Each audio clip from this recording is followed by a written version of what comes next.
Ana wata ga wata domin fa labarin da muka shiga muka zakulo muku yau wani ɗan sanda ne ya bindige wani malami domin ya je yi ma wani gwamna wa'azi har cikin gidansa. Ana zargin gwamnati dai da sakaci wanda ya jawo hallaka wani matashi da ya ƙoƙarin yi wa gwamna wa'azi. Wata uwa dai ta zargi jami'in ɗan sanda da kashe ɗanta Moses bayan ya nemi ya yi wa gwamnan Cross River wa'azi.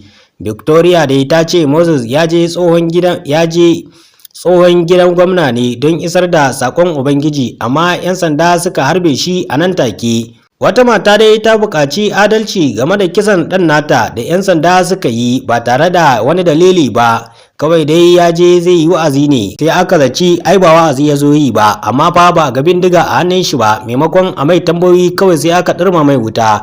Ana zargin ɗan sandan dai da halaka matashin da ya je gidan gwamnan domin yi masa wa'azi da kuma kiransa zuwa ga Ubangiji. Rahoton Punch ya ce uwar matashin dai mai suna Moses MBA Oyenci mai shekara 23 ta buƙaci adalci game da wannan lamari da ya faru. Ta ce abin ya faru ne a Kalaba ranar 1 ga watan Agustan 2025. Sun je jana'iza sai suka samu kira da safe cewa a gaggauta zuwa asibitin sojojin ruwa saboda wata matsala ta faru. Bayan mijinta ya isa wurin sai gano ɗansu ne aka kai asibiti. Nan suka ce ya nemi yin wa'azi a gidan gwamna ne sai aka bindige shi. Moses dai ya bayyana cewa Ubangiji ne ya umarce shi ya kai saƙo, amma kuma 'yan sanda sun hana shi ya kai saƙon a wannan yanki. Daga ƙarshe dai sun ɗauki hakan ne a matsayin barazana. Bayan haka dai aka ce an buge shi sannan kuma aka harbe shi, ya kwanta cikin jini tun daga karfe 11 na safe har zuwa bayan rana. Wasu jami'an Red Cross sun ce sun ji wannan harbi da aka yi da yamma, sun isa wurin ne da suka tarar da shi a cikin yanayi mai muni, sannan aka garzaya da shi asibitin sojoji. A nan take rai ya halinsa. A asibitin an samu jinkiri, shine suka ce ba shi kulawa ta gaggawa domin ya samu ƙarfi. An ce a bashi kulawar gaggawa domin ya samu ƙarfi na neman sama da 400,000 kafin tiyata.